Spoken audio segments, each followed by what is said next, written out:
Pag-ibig. Nandito na ako. Saan ka ba pupunta? Ako si Camila. Ako ang asawa ng mayor. Pag-ibig. Sa tingin ko, mas mabuting umalis ka na. Pero makikipagkita ako sa kanya. Hinihintay niya ako. Sa tingin ko mas maganda na umalis ka na kasi tapos na ang visiting hours at hindi charity dito. Pero nandyan siya at naghihintay sa akin. Gaya nga ng sabi ko, ito na. Hindi ito charity. Bakit ganyan ang pakikitungo sa mga tao? Papasok na ako, gusto mo man o hindi, asawa niya ako. My lady, punta ka hanapin ang klase mo. Ano ba ang nangyayari dito? Ako ang asawa ng mayor at ayaw niya akong pasukin. At binabastos mo pa ako. Kung sasabihin niyang asawa siya ng mayor, papasukin siya. Asawa. Mula sa alkalde. Sa mga damit na yon, impossible. Si Sue Flavio ay isang mapagbigay na tao. Kakausapin niya sana ang babaeng ito. Bakit hindi ka naniniwala na asawa niya ako? Alam mo ba, sa labas, umalis ka na dito. Malalaman ng asawa ko kung paano ako tinatrato, okay? At ikaw, Carlos. Kinu-question ang aking mga order. Ako ang boss dito. Kung hindi dahil sa akin, dapat ay nagpupulot ka ng basura ngayon.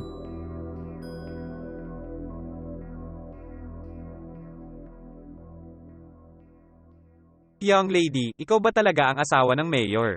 Nasabi ko na nga ba, bakit nila ako ginaganito? Kaya tutulungan kita. Ano na nga ba ang nangyayari? Ano ba itong gulo?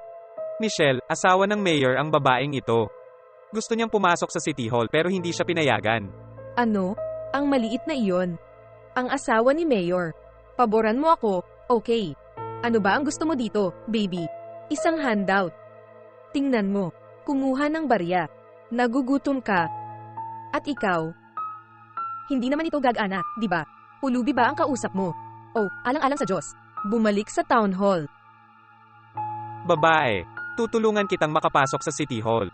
Gagawin natin ang mga sumusunod. Mr. Eduardo, may mga batang tumalon sa pader doon at sinisira nila ang lahat. Saan? Doon sa kabilang entrance. Lumabas ka na dyan at may gagawin ka. Hindi ko maiiwan ang aking post. Dito ako nananatili para sa iyo, kaya... Okay nga ba?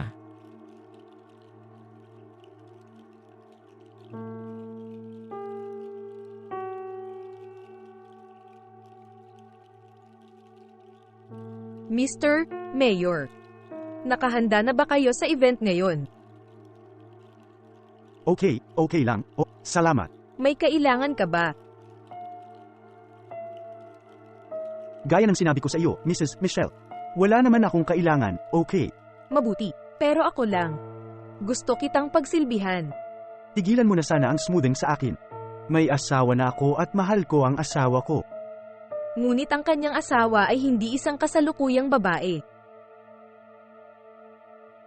Mrs. Michelle, huwag mo na lang pag-usapan ng ganyan ang asawa ko, please, okay? Alamin mo na, mahal ko ang aking asawa, mahal ko ang aking mga anak. At wala akong ilalagay. Nagdududa na.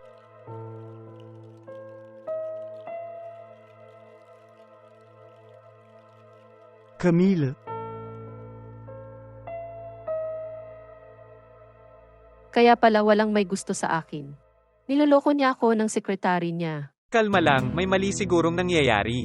Parang hindi si Mr. Flavio ang gagawa ng ganyan. Nasabi ko na sa'yo na ayaw ko na kayo dito. Hayaan mo na ako. Fulvio. Gusto lang niyang makausap ang mayor. Ikaw, naiintindihan ko mamaya.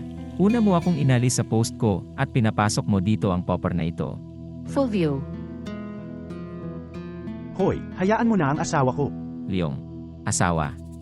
Sino sa tingin mo ang ganyan mo hinahabol ang asawa ko? Sorry po, boss. Bakit hindi nila siya pinapasok? Kanina ko pa sinusubukang makapasok, pero naiintindihan ko kung bakit hindi nila ako pinapasok. May affair ka sa secretary.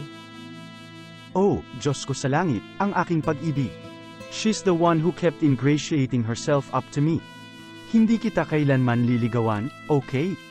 At ikaw, sabihin mo sa akin kung bakit hindi mo pinapasok ang asawa ko. Punong. Pwede ko ipaliwanag.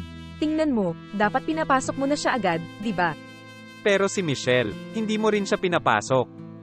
Okay, alam mo ba, pinagbawalan ko pa ito. Oh Flavio, deserve mo ang babaeng matangkad mo, di ba? Tingnan mo iyan. Tingnan mo ang mga damit na suot niya, Diyos ko. Parang mahirap. Michelle, sapat na. Huwag mong pagsalitaan ng ganyan ang asawa ko. Alamin na siya ay mas maganda at mas kawili-wili kaysa sa iyo at sa mga kababaihan ng iyong ilk. Alam mo ba? Kunin mo na ang mga gamit mo at umalis ka na dito. Natanggal ka sa trabaho. Ako na ang ayaw magtrabaho sa lugar na ito. At ikaw, Eduardo, tinatanggal ka rin sa trabaho. Ang ginawa mo ay hindi mapapatawad. Pero, boss, kilala mo ako. Ilang taon na akong nagtatrabaho sa'yo. Kaya nga ba? Anong pagkadismaya, pare? Hindi ganyan ang pakikitungo mo sa mga tao. Paano kung ito ay isang taong nangangailangan ng tulong? Pare, kilala mo na ako simula pa noong konsehal ako. Hindi ako nabigo na matugunan ang walang tao, pare. Hindi alintana kung ito ay ang aking asawa o hindi, ang paraan ng pakikitungo mo sa kanya, hindi mo tinatrato ang sinuman, pare. Alam mo ba? Ipasa ang HR bukas, hindi ka na nagtatrabaho sa akin kaya hindi pwede. Bye! Natanggal ka rin. Dude, ano naman ikaw, ha? Nagsisimula pa lang at malapit na itong lumabas. Natanggal ka rin sa trabaho, pare. Hindi, sanggol. Siya ang tumulong sa akin na makapasok. Hindi mo siya mapapaalis. Sigurado ka ba dyan, pag-ibig? Ganap na. Kaya okay lang. Pasensya na po, okay. At maraming salamat sa ginawa mo para sa asawa ko. Minsan umaasa tayo ng tulong sa mga taong walang pakialam sa atin. At ang tulong ay nagmumula sa mga taong hindi natin inaasahan, talagang, di ba? At mukha, itataas kita sa ranggo. Simula bukas, ikaw na ang magiging personal secretary ko. At ito ang magiging parehong function na ginawa ni Michelle. Wow, Mr. Flavio. Maraming salamat sa pagkakataon. Hindi mo ito pagsisisihan. Walang anuman. Alam mo pare, binibigyan kita ng pagkakataong ito hindi lang dahil sa ginawa mo sa asawa ko. Ngunit para sa iyong mabuting puso. At higit sa lahat, mahal. Para sa iyong pagkatao. Huwag kailanman palampasin ito, okay? Okay, Mr. Flavio. Maraming salamat. Walang anuman.